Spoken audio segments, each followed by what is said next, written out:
No Quem é Quem de hoje, nós vamos analisar os números das últimas eleições. No domingo passado, milhares de brasileiros e catarinenses foram às urnas para eleger presidente da República em primeiro turno, governador do estado, deputados federais, estaduais e senadores. Como ficou o panorama em Santa Catarina? Qual é a porcentagem de renovação da Assembleia Legislativa? Quem são os catarinenses que estarão representando e defendendo os interesses do Estado na Câmara Federal? E quem foi o senador eleito? Os números e também a análise das últimas pesquisas vão ser analisados e comentados pelo doutor em Sociologia Política, que é o meu convidado de hoje, professor da Universidade Federal de Santa Catarina, Carlos Eduardo Self.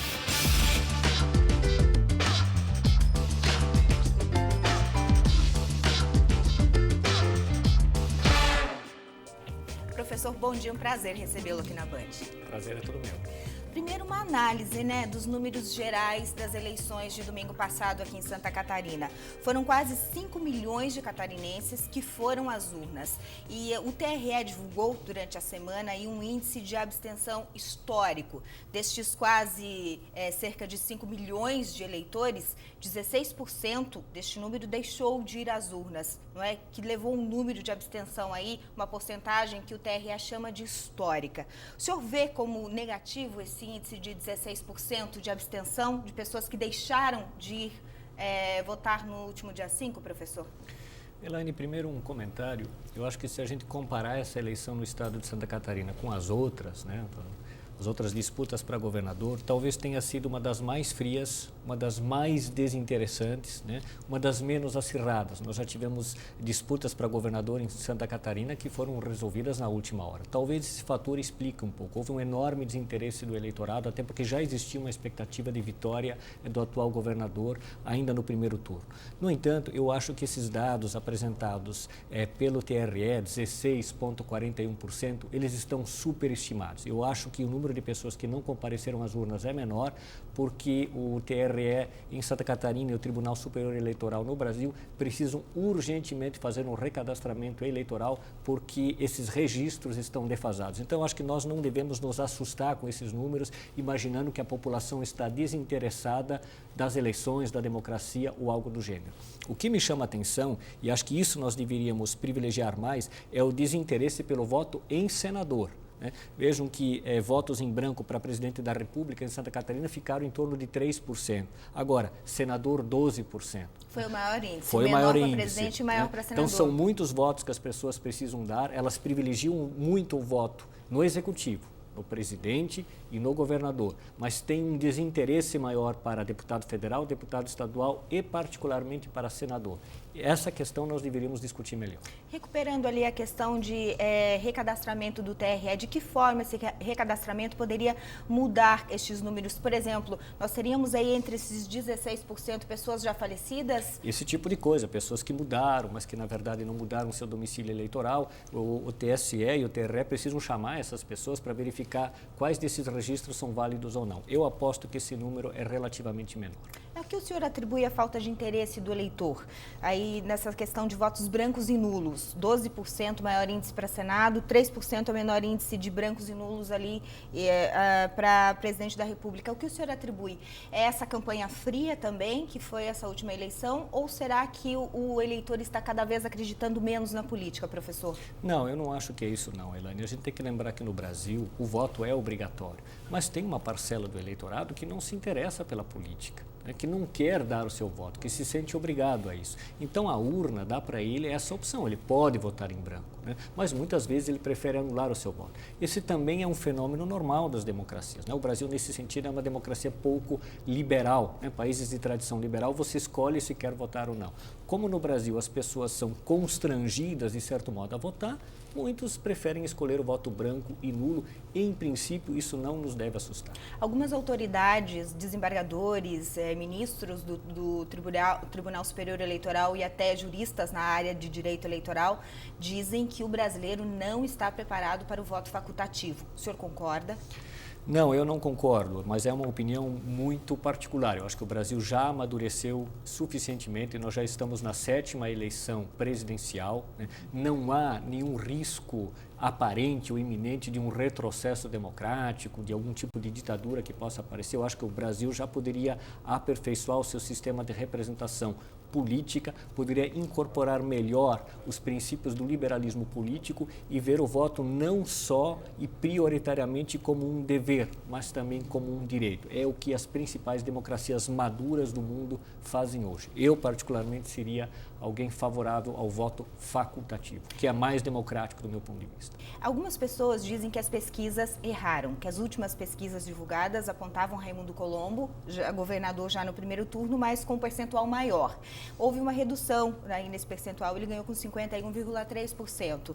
O senhor atribui as pesquisas que falharam? Será que é falha das pesquisas? Ou será que foi esse momento isolado aí que Santa Catarina viveu, essa questão de onda de atentados? Será que foi isso que influenciou?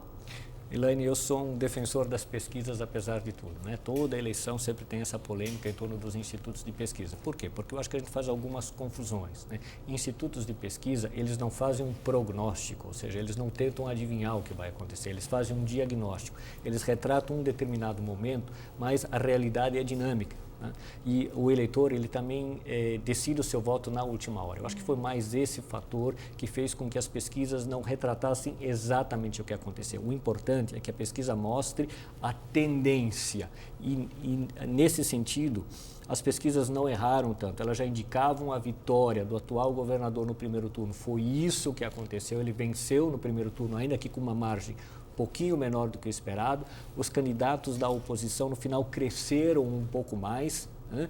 Mas não ficaram em posições distintas como os institutos de pesquisa tinham apontado. Então, neste sentido, ainda eles têm credibilidade e eles indicam para nós o que está acontecendo, mas nunca numa perspectiva exata, porque essa expectativa que se faz em torno dos institutos de pesquisa, ela não pode ser totalmente cumprida. Justamente, houve esse fato em Santa Catarina, mas realmente, como o senhor falou, já apontava Raimundo Colombo, governador no primeiro turno, apontava Dário Berger.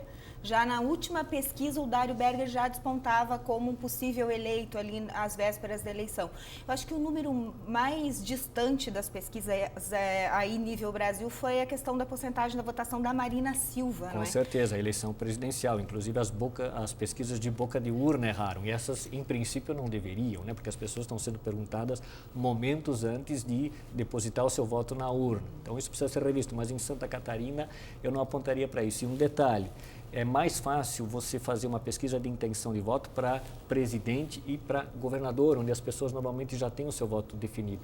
Para senador é muito difícil, porque é um dos últimos votos que a pessoa decide. Existe um enorme desinteresse em torno dessa figura política. Isso mostra exatamente o número de votos brancos e votos nulos. Ou seja, uma pesquisa que acerta exatamente quem vai ser eleito senador e que percentual ele vai ter, é bastante difícil de fazer. É verdade. Bom, nós vamos para um rápido intervalo comercial. Depois do intervalo, nós vamos analisar a nova estrutura da Assembleia Legislativa para a legislatura do ano que vem e também a porcentagem, não é, de renovação. Foi uma renovação em torno de 32% na Assembleia Legislativa, no Parlamento Catarinense, e em torno de 31% na bancada catarinense na Câmara Federal. É um instante só e a gente já volta.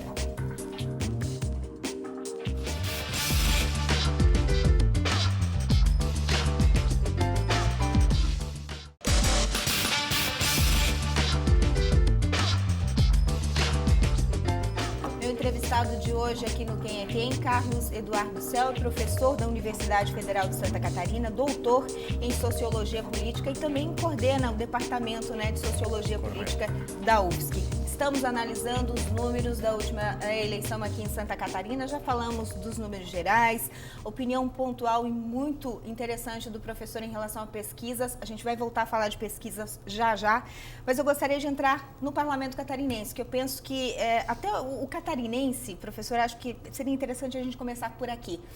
Do catarinense entender qual é a força, qual é o poder que ele dá para um deputado estadual, qual é a função de um parlamento estadual, de uma Assembleia Legislativa que elege, né, nós elegemos aí 40 representantes a cada eleição. Primeiro, eu gostaria de uma análise sua em relação a isso, para o catarinense começar a entender, não é, ter um interesse efetivo na Assembleia Legislativa, professor. O Brasil, Elaine, é um país de tradição presidencialista, né? Então, o eleitor brasileiro, de forma geral, e o catarinense também, valoriza muito os cargos no executivo, né? A pessoa tende a achar que quem de fato decide as coisas é o presidente, né? É o governador e, no plano local, é o prefeito.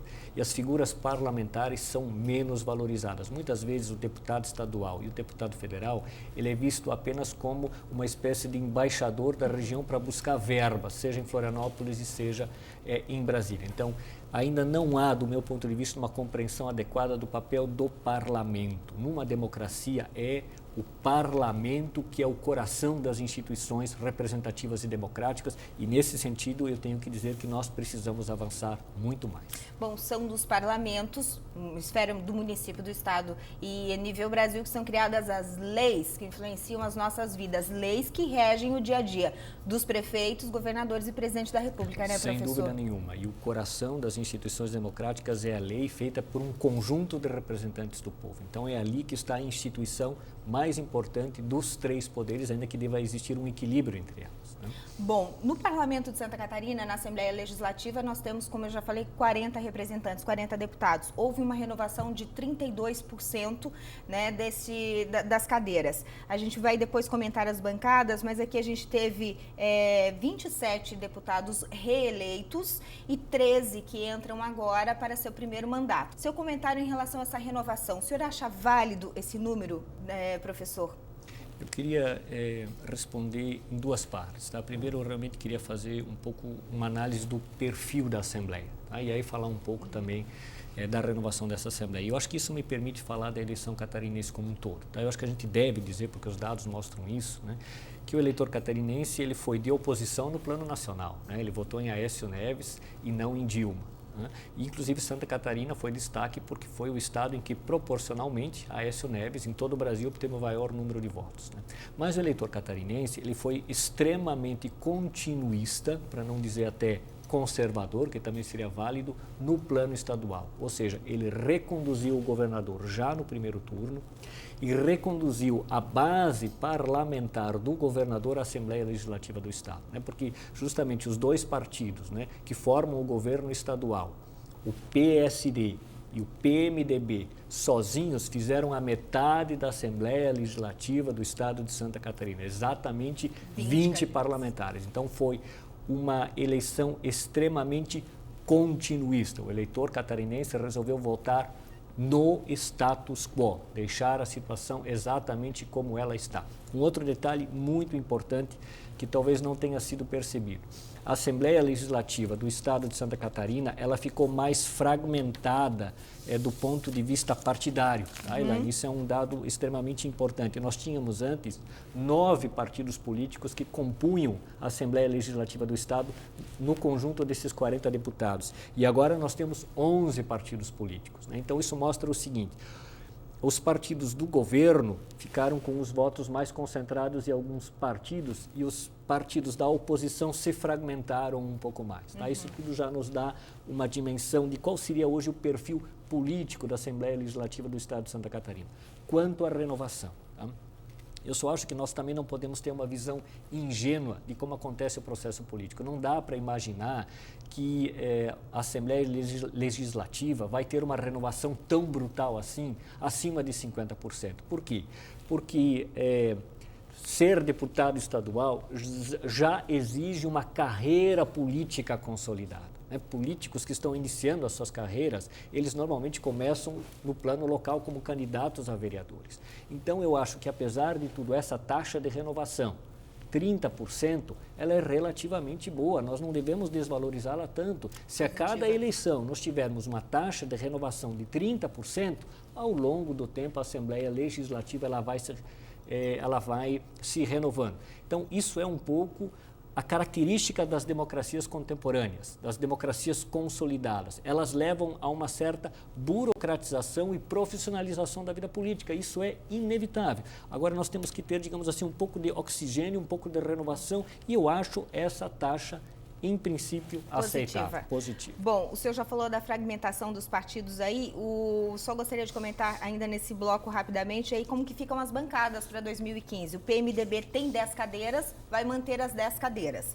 O PSD tem 7 cadeiras nessa atual legislatura, a partir de janeiro do ano que vem, para 1º de fevereiro, melhor, vai ter 9 cadeiras, 2 a mais. Então, o PSD, que é o partido do governador Colombo, vai ter 2 cadeiras a mais. O Partido dos Trabalhadores tem 7 deputados atualmente, a partir do ano que vem vai ter 5, vai perder 2 cadeiras. O Partido Progressista e o PSDB atualmente tem 5 cadeiras, perdem 1 cadeira cada um, ficam com 4 deputados. O PR, o PSB ficam com 2 cadeiras, o Democratas e o PPS com 1 cadeira, PDT 1 cadeira, PCdoB, perdão, 1 cadeira. E aqui, rapidamente, ainda gostaria do seu comentário em relação a essa questão aí da distribuição.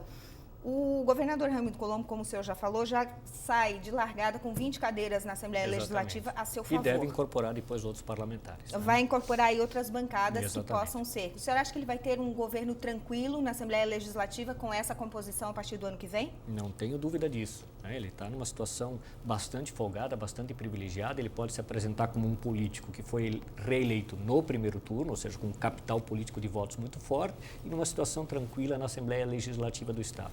Nesse sentido, a gente também deve lembrar que essa eleição, né, ela é a vitória de 2 articuladores e de dois grandes caciques políticos de Santa Catarina, que muitas vezes estão nos bastidores dos acontecimentos políticos, que é Jorge Conder Bornhausen, do lado do PSD, que por um lado reconduziu o governador, ainda que não tenha conseguido reproduzir o seu filho no Senado, e do outro lado Luiz Henrique da Silveira, que novamente mantém o seu partido no poder, ainda que dentro do PMDB vá nascendo um conjunto de lideranças que muitas vezes vão disputar o poder com ele. Estou falando aí especificamente de Dário Berger, de Mauro Mariani e de outros políticos que também cresceram no estado de Santa Catarina. Agora, olhando para os partidos, né, não para as figuras, para os caciques, digamos assim, que estão por trás da vida política catarinense. É claro que foi uma vitória brutal do governo, né, da máquina, tanto governamental quanto partidário, ou seja, eu estou falando das secretarias de desenvolvimento regionais, estou falando de prefeitos, estou falando de vereadores, né? Essa imensa estrutura é que fez essa enorme captação de votos. O governo venceu, o PMDB manteve 10 parlamentares na Assembleia Legislativa do Estado. O PSD, que é o antigo DEM, né, saltou, exatamente, quer dizer, está com 9 deputados. Né? E quem, claramente os dados mostram isso, saiu perdendo? Os partidos de oposição. O PT perdeu 2 deputados estaduais, o PSDB, 1 deputado estadual, o PP perdeu 1. Então, os dados são muito tranquilos. Vitória do governo, derrota da oposição. Nós vamos para mais um intervalo comercial. Perdão, depois do intervalo a gente volta. Vamos analisar os números da Câmara Federal, vamos analisar a eleição ao Senado de Dário Berger e analisar um pouco mais também do cenário em segundo turno de Dilma Rousseff e Aécio Neves aqui em Santa Catarina. Um instante só.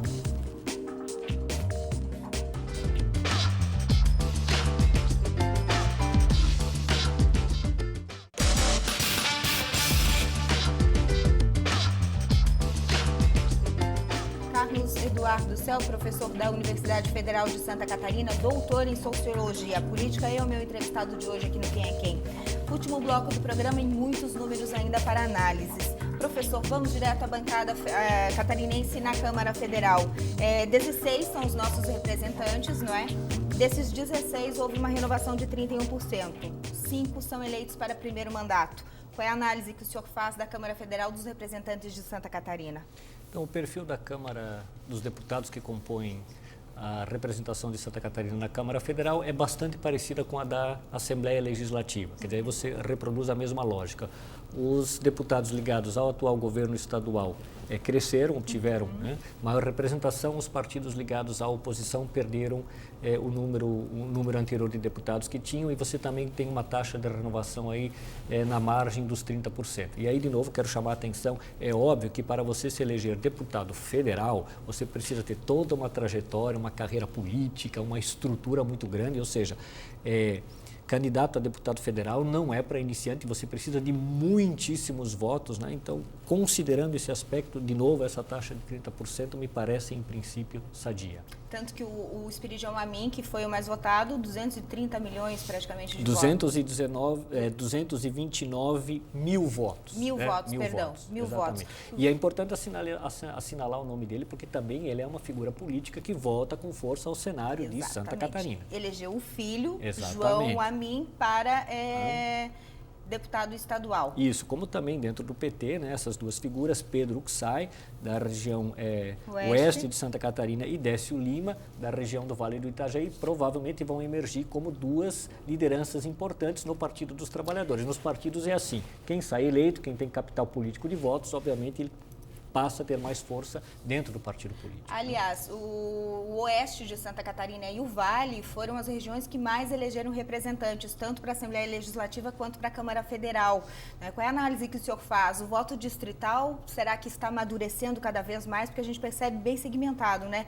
Oeste com mais lideranças, depois Vale do Itajaí, depois região sul, Grande Florianópolis e a Serra por último, mantendo aí os padrões. Sim, já alguns estudos que nós temos feito aqui no estado de Santa Catarina mostram que existe a chamada distritalização informal, digamos assim, né, da parte dos eleitores. Em princípio, as pessoas procuram escolher candidatos da sua própria região. Mas como o sistema de representação, obviamente, é proporcional, você pode escolher candidato em todo o território de Santa Catarina, muitos desses votos se perdem. A minha posição quanto a isso é que talvez o melhor sistema seria aquele que combinasse, né, o voto distrital com o voto no partido, chamado sistema distrital misto. Essa é a minha posição pessoal, mas o nosso sistema não é assim, né?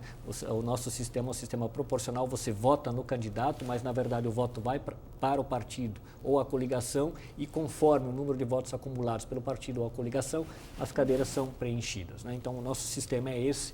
Eu sou a favor de uma mudança, mas aí nós temos um longo debate pela frente, né? Duas questões ainda que eu gostaria de falar sobre o programa, aqui no programa ainda hoje. A porcentagem de Raimundo Colombo, 51,3%. Era esperado Raimundo Colombo vencer no primeiro turno em Santa Catarina. Mas essa diferença aí entre Raimundo e Paulo Bauer, o senhor considera que está mais ou menos dentro da margem do que era esperado ou houve alguma surpresa? Podemos considerar ela surpreendente, sim, ela ficou superior àquilo que os institutos de pesquisa apontavam.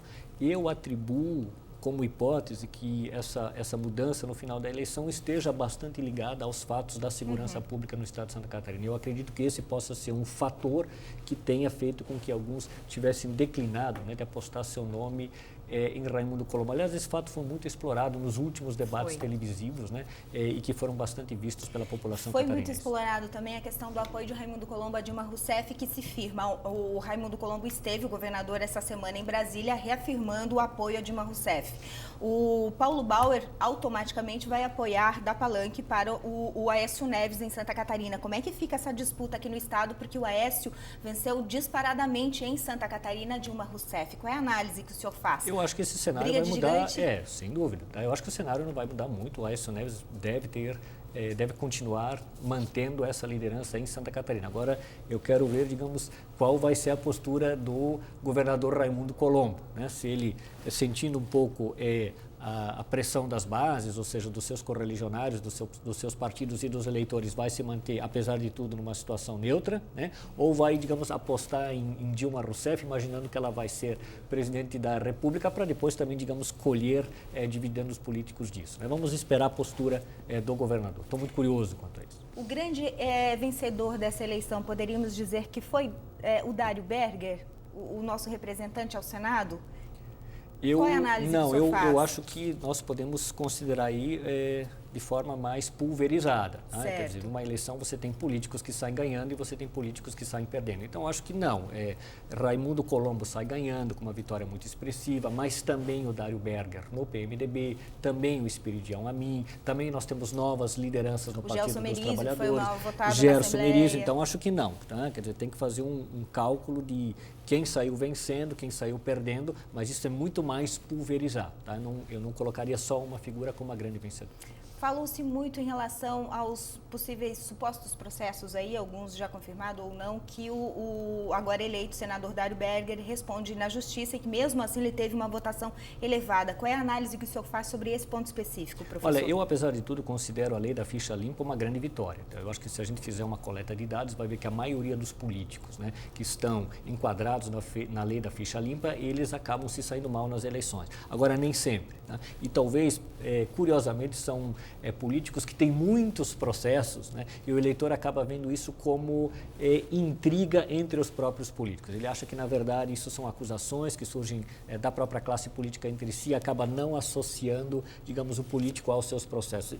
Esse fator acaba desempenhando um certo papel, talvez por isso o Dário Berger, apesar de tudo, não foi atingido por esse fenômeno. Mas, de forma geral, a lei da ficha limpa melhorou o processo político, a nossa capacidade de discriminar quem são os bons e quem não são os bons candidatos. Infelizmente o tempo acabou, né? Poderíamos ficar aqui conversando sobre política muito mais, que é necessário nessa discussão, esse debate, mas fica para uma próxima oportunidade.